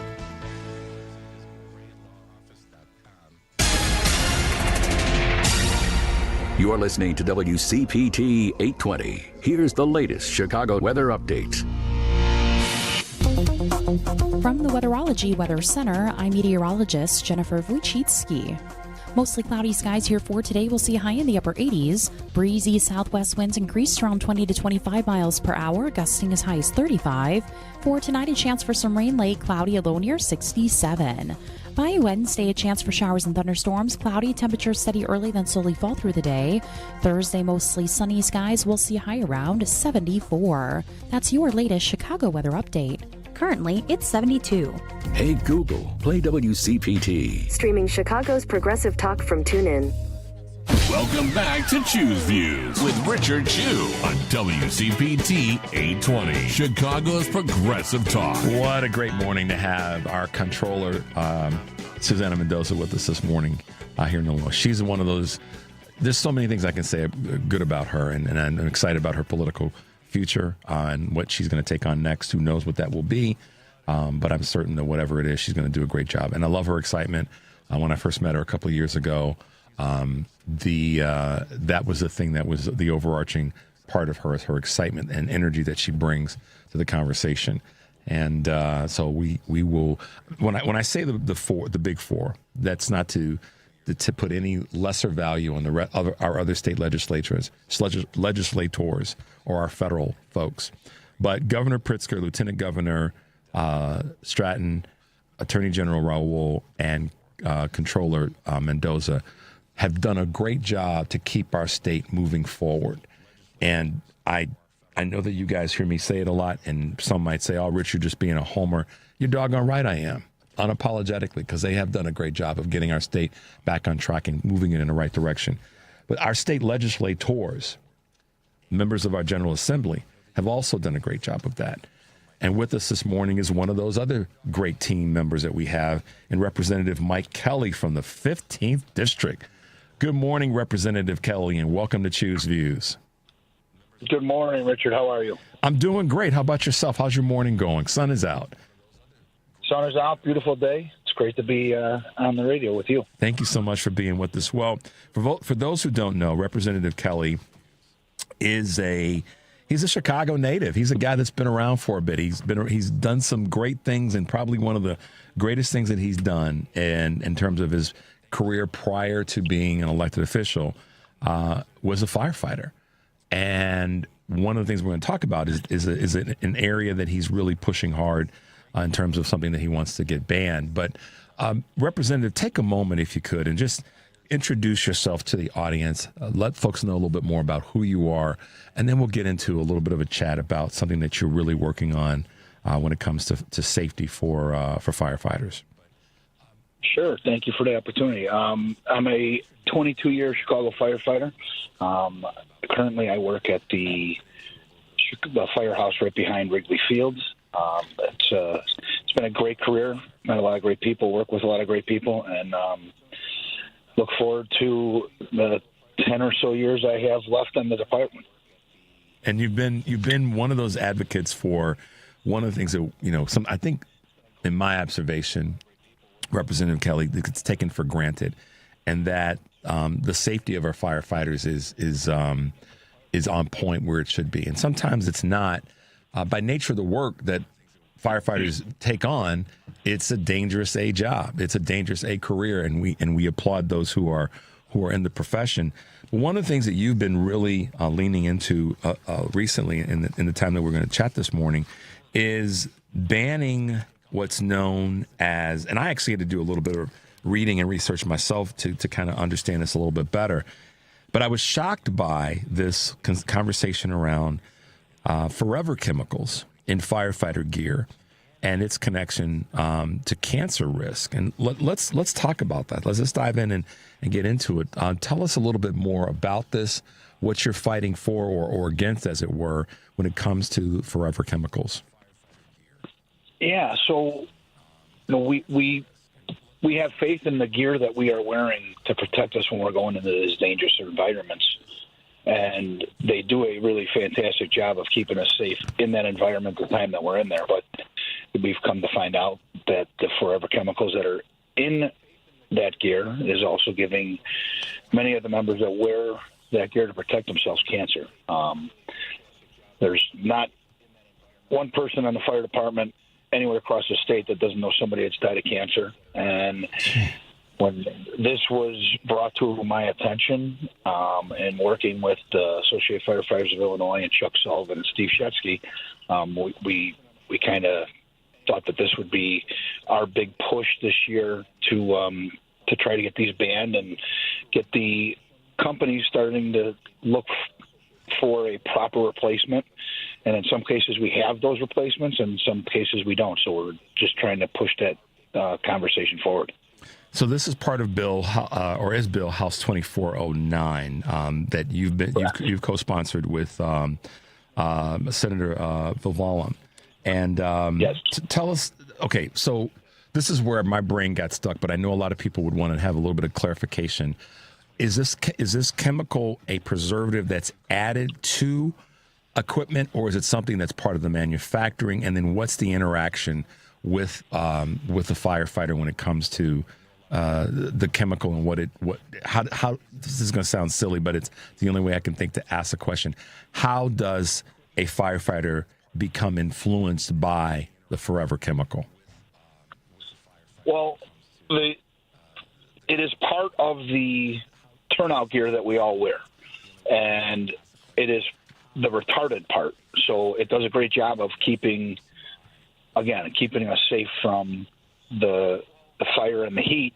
But when it's interacted with water, which is obviously what we're going to be using to put out fires, it has a opportunity to seep into to be absorbed into our bodies. Mm-hmm. And that's where we're starting to run into the issues. And it's just not something that we knew until recently. And it's something that we've got to get to work on. So how many firefighters specifically, and you may have already said this, so I apologize, specifically that you know of have been affected by or contracted cancer as a result of this that you know of? Oh, man. I honestly, I don't have a number. I had a friend of mine perish last year in April from cancer. A young man named Mike Lynch, who was 51 years old, captain on the fire department. He passed away just probably 6 months ago.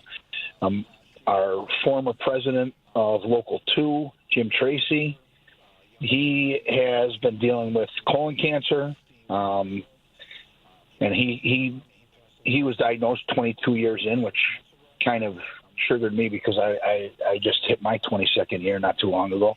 And they're scattered throughout the Chicago Fire Department and across the state of Illinois.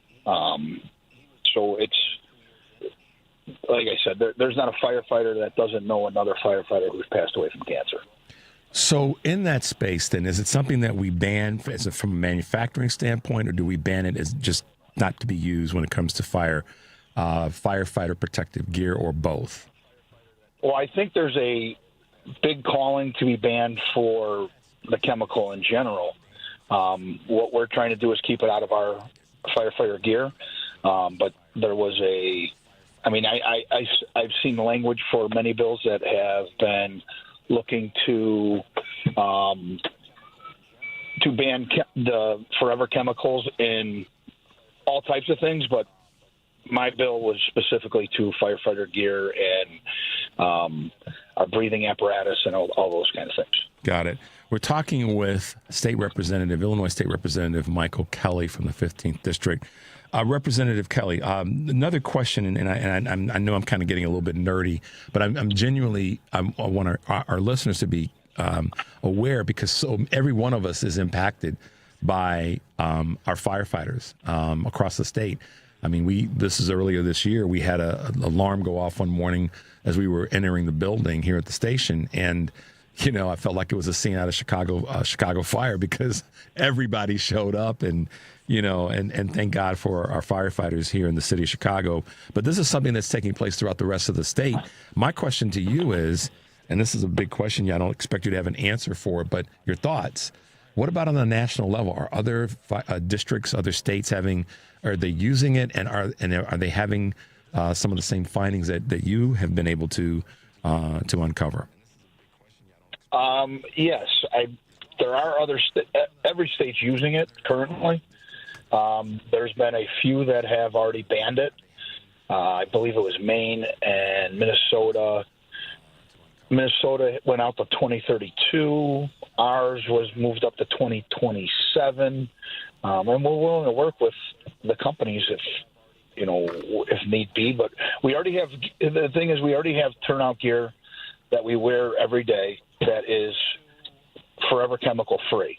Okay. What we don't have is inside of the masks that we wear for the breathing apparatus, there are parts in there that are contained in hard plastic that have those forever chemicals.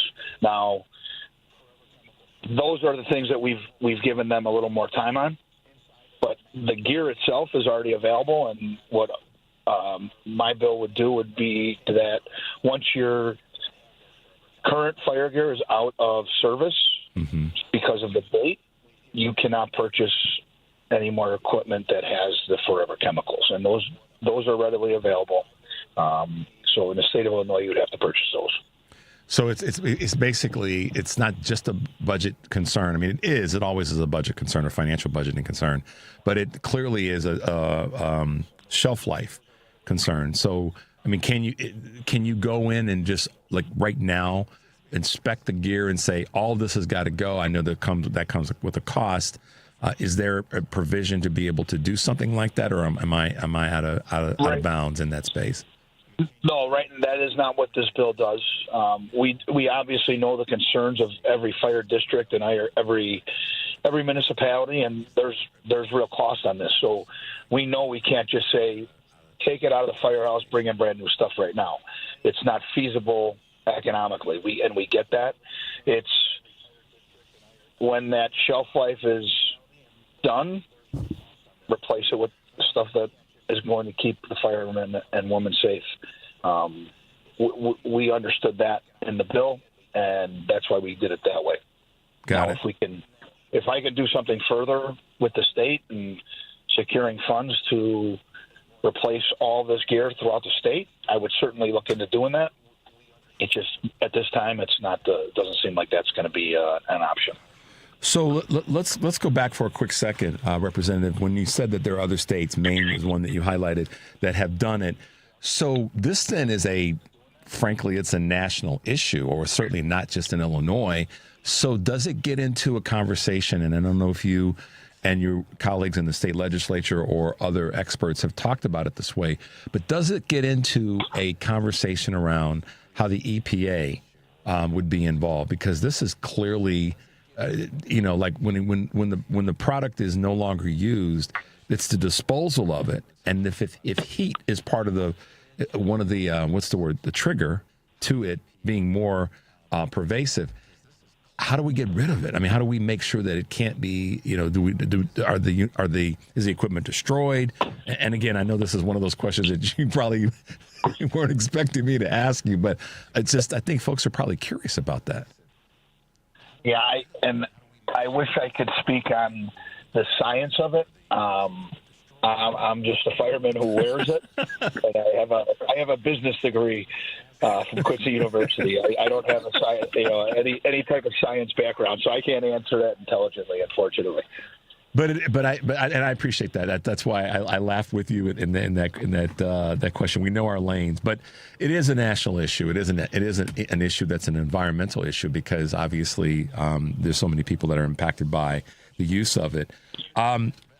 Thank you for the bill, because this is impacting not just the firefighter, but also his or her family, and that whole list goes on of people that need to be protected by House Bill 2409. I want to ask you a little bit of a pivot. I want to ask you a question. When you were running and you were first kind of taking this on and saying this is kind of going to be my next plight, or part of my next plight, you really leaned into three areas that I think are critically important on a state level, but certainly on a national level.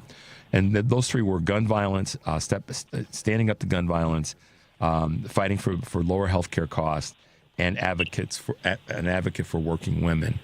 How, if you were to give yourself a grade in that space in terms of the time that you have been a part of the legislature, where would you say, how have you been successful? What are some of the things that you've seen as promising in those three areas that you were running on? I would say, a B+, because I think everybody can always do better. I've been supportive of legislation that has come through the General Assembly on all of those, and I also like to push mental health care. And I've worked with Representative LaPointe on some of her projects and her bills, and she does tremendous work in that lane. And I think that's the best part about the General Assembly and how diverse it is that we have an opportunity to work in the public safety sector and in gun violence and fiscal responsibility and those kind of things. But we have people that are more or less subject matter experts in that, and it's just great working with them and their expertise and bringing forth good legislation for the whole state. Yeah, and you have really done a wonderful job of that. I mean, you represent a pretty broad and diverse district, but that includes both city and suburb and neighborhoods that are ones that have diverse population in terms of the size, but also in terms of the community at large. So with session, this next session that you guys are going to be entering into, what are some of the things that you're really focusing on? What would be your top 2 or 3 things that you say, okay, I know the bill is a big one with regard to forever chemicals, but what are some of the things that you're really kind of leaning into in this next session? Well, I've had an opportunity to work on a pension work group for pension reform. We know we have some serious issues with safe harbor for Tier 2 workers. So I'm continuing to work on that, and I think that is going to be a major focus of mine over the next 6 months or next few months until we get the veto, and then until we can get a solution figured out. Obviously, the other big sector, I'm part of Transportation Committee. I'm the vice chair, and obviously we have a transit fiscal cliff coming up that we've had a lot of great work on, and the time ran out on this session, but I think we're going to be able to get pushed across the line a good reform on the transit and figure out how we are going to fund that. Yeah, you're right. Those are hugely important issues because transportation impacts everybody in the state of Illinois, obviously throughout the country, but certainly here in Illinois and the greater Chicago metropolitan area and suburbs. Representative Kelly, great to have you with us this morning. This is a very, very important issue when it comes to public safety, but more specifically, those of our firefighters. So I encourage you to stay leaning in and stay strong and getting this done because it is a health issue that we need to be mindful of. How can folks find you? How can they give you a shout out and say, hey, Representative Kelly, how can I help out? What can I do when you're campaigning? How can I come out to one of your events? How can they find you? Well, we're very active on social media. Mike Kelly for State Representative Mike Kelly, and you can always reach out to me at rep.mkelly at gmail.com. Sorry. That's all right. Yeah. You had something cross your line of sight. You're like, whoa, what was that? Yeah. We all had that moment of distraction. Representative Kelly, thanks for being with us this morning. Shout out to you and our great state of leaders. And I say this so often, not perfect, but we're not looking for perfect. We're looking for people who work hard and continue to fight for all of us.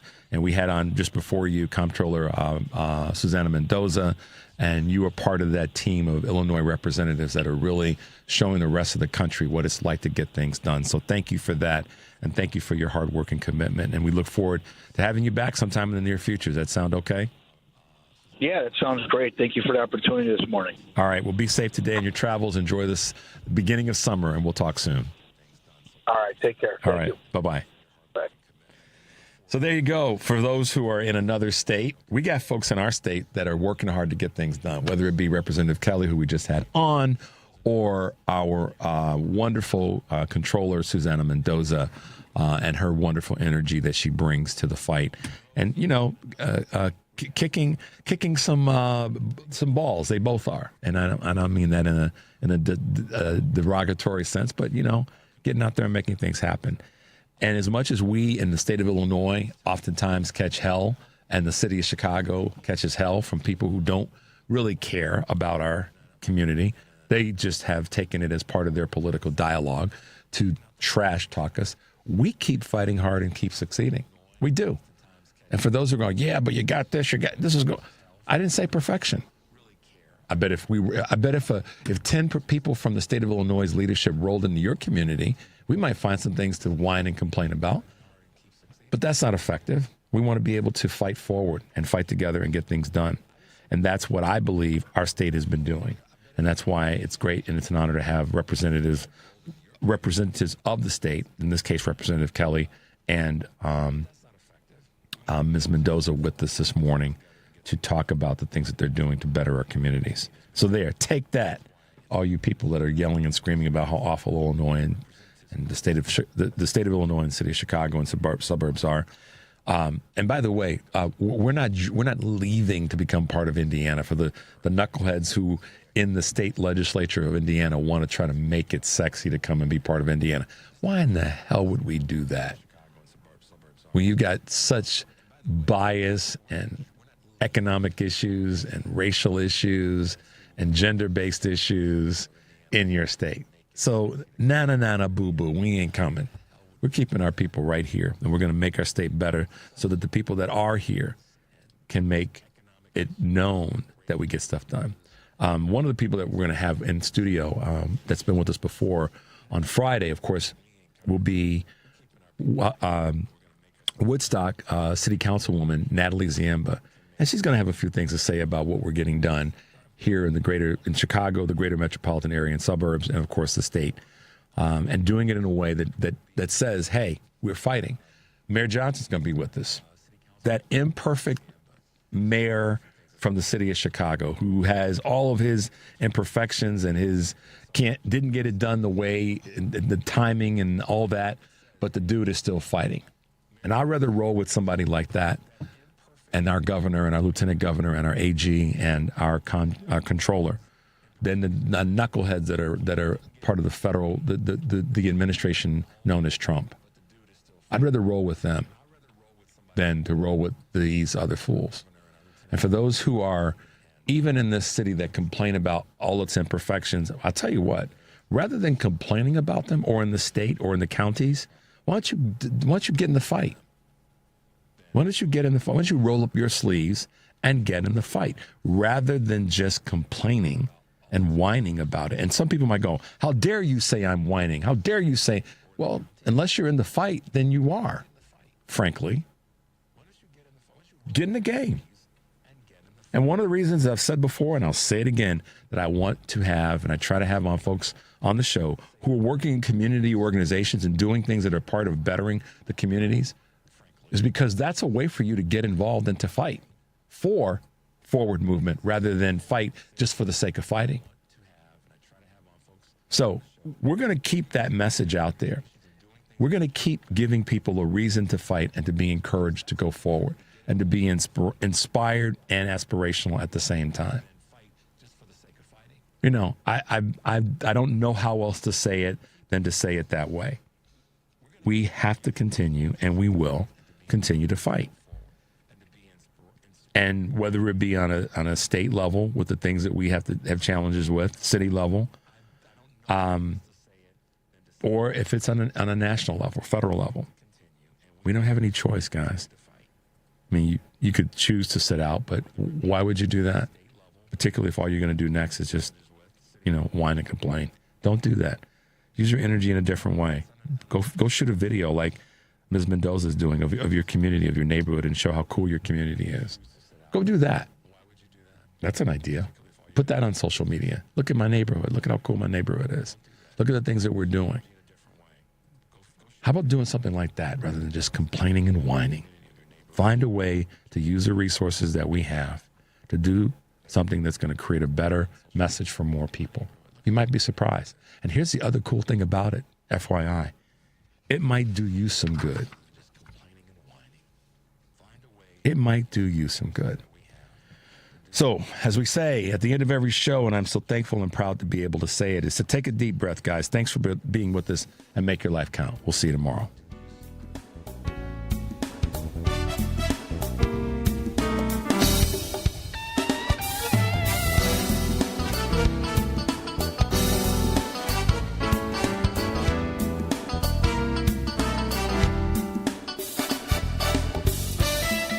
Are you tired of talking to yourself? We can get you an audience on the radio. You can produce and host your own radio show on one of our 2 stations. Please call 773-792-1121. That's 773-792-1121 and ask for Mark. Limited space available. With MedGuard Alert, you're never alone. You can connect with medical professionals anywhere, anytime. And now MedGuard is introducing our exclusive new Care Watch. If you need help quickly, use it from anywhere to contact medical professionals. No cell phone required. The Care Watch is not only a life-saving medical alert device, it's a revolutionary health monitoring system that checks your blood pressure, heart rate, oxygen saturation, and much